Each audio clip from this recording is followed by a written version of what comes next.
Derek Chauvin, 44 tahun, tidak berkata banyak semasa perbicaraan selama 11 minit itu.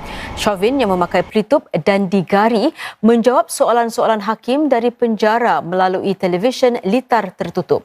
Ikat jamin dinaikkan daripada $500,000 kepada $1 juta Amerika selepas dia dikenakan tuduhan lebih serius membunuh tahap kedua. Perbicaraan seterusnya dijadualkan pada 29 Jun.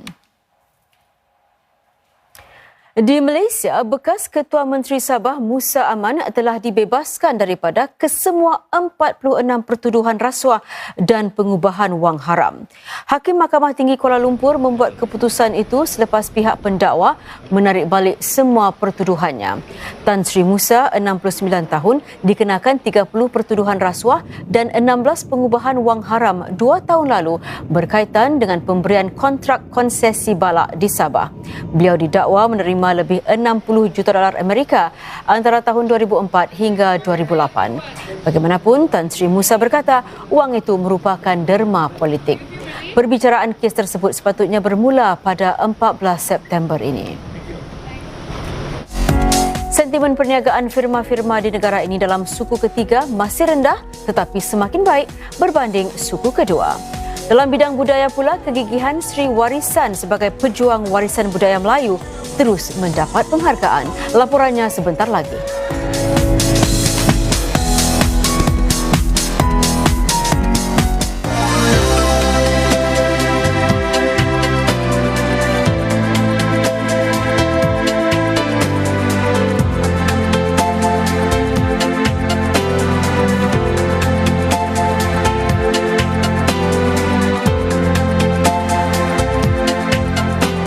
Laporan cuaca dibawakan oleh Mitsubishi Electric. Pemerintah akan memperkenalkan langkah-langkah pengurusan selamat supaya para pekerja dapat kembali bekerja secara berperingkat. Dalam fasa 1 pasca pemutus rantaian jangkitan mulai 2 Jun, kebanyakan kemudahan perkilangan dan pengeluaran serta pejabat-pejabat akan dibuka semula. Para pekerja yang boleh bekerja dari rumah harus terus berbuat demikian. Para pekerja yang perlu masuk ke tempat kerja harus betul-betul mematuhi langkah-langkah pengurusan selamat. Ini termasuk waktu kerja yang berbeza-beza untuk mengurangkan perjalanan ulang-alik ke tempat kerja semasa waktu sibuk. Melaksanakan aturan kerja mengikut shift atau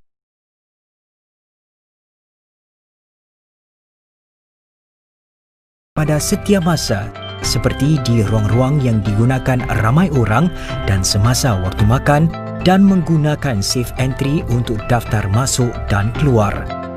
Dalam fasa 1, kebanyakan kedai runcit akan terus ditutup dan untuk makan di tempat-tempat makanan dan minuman F&B juga masih tidak dibenarkan. Khidmat-khidmat tertentu seperti penyelenggaraan alat hawa dingin dan penjagaan asas haiwan peliharaan, semua khidmat mendandan rambut dan semua perniagaan di rumah yang beroperasi menggunakan model penghantaran atau pengambilan akan dibenarkan. Kita harus meneruskan amalan-amalan baik yang lain untuk memastikan Singapura selamat dari COVID-19. Duduk di rumah seberapa boleh dan pakai pelitup apabila keluar. Amalkan jarak selamat dan kebersihan diri yang baik. Gunakan safe entry di mana-mana ia dilaksanakan. Apabila menaiki pengangkutan awam, elakkan daripada berbual dengan penumpang lain atau membuat panggilan menggunakan telefon bimbit. Bantu kami melindungi anda. Apabila keadaan terus terkawal, kita boleh memulakan semula lebih banyak aktiviti secara berperingkat. Dapatkan maklumat daripada sumber-sumber rasmi dan jangan sebarkan kabar angin. Daftar bagi khidmat WhatsApp gov.sg dalam bahasa Melayu untuk maklumat terkini tentang COVID-19. Wednesday on 5. Sing along to hits from the 60s, 70s and 80s performed by Singapore's pioneer musicians. And join me, Vanessa Lopez, as I chat with Singaporeans who are fronting the fight against COVID-19. Learn about the heroes behind homemade masks, how contact tracing apps work, and more. Come for the music, stay for the great company. Hits Rewind, Wednesday 8 p.m. on 5. More episodes of Hits Rewind are available for free on MeWatch. This is Effendi. Every morning it takes him 90 minutes to get ready for work and get his coffee. In 50.39 seconds, he finishes it just like our Olympic champion. But like the fastest MMA knockout in history, his day is going to be put to the test. Hey, Afandi, what's the fastest F1 pit stop timing? 1.88 seconds, Germany, lap 46. Don't get left behind. Get ahead of the action only on espn.com.sg. Witnessed an accident? Caught something unusual or interesting on camera? If you see one, share it, report it. CNA Eyewitness. Go to cna.asia/eyewitness for more details, because your tip-off matters.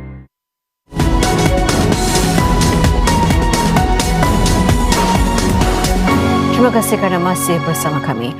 Bank Dunia menyatakan pandemik COVID-19 telah menyebabkan keruntuhan paling meluas terhadap ekonomi sejagat sejak tahun 1870. Dalam laporan terbarunya mengenai prospek ekonomi sejagat, Bank Dunia menyatakan ekonomi dunia diramal menguncup 5.2% tahun ini, iaitu kemelesetan terburuk dalam masa 80 tahun. Namun menurut Bank Dunia, memandangkan begitu banyak negara mengalami kemerosotan besar ekonomi, ia bermakna skalanya adalah lebih buruk daripada kemelesetan yang berlaku dalam tempoh 150 tahun lalu. Di dalam negeri, keyakinan perniagaan untuk firma-firma Singapura kekal rendah bagi suku ketiga tahun ini. Meskipun demikian, sentimen keseluruhan tidak begitu pesimistik berbanding suku sebelumnya. Tinjauan Biro Kredit Komersial Singapura menunjukkan keadaan yang berubah sedikit itu disebabkan pembukaan semula kegiatan ekonomi secara bertahap-tahap. Sektor-sektor penghilangan dan perkhidmatan keuangan mencatat sentimen lebih baik. Bagaimanapun, sektor-sektor binaan, perkhidmatan dan pengangkutan mempamerkan tahap keyakinan paling suram. Ini kerana penangguhan sementara kerja-kerja pembinaan telah menjejas harapan dalam sektor tersebut. Kumpulan Seni Persembahan Melayu Sri Warisan Som Said Performing Arts menambah satu lagi penghormatan kepada perjuangannya menjadi Duta Warisan Budaya di negara ini.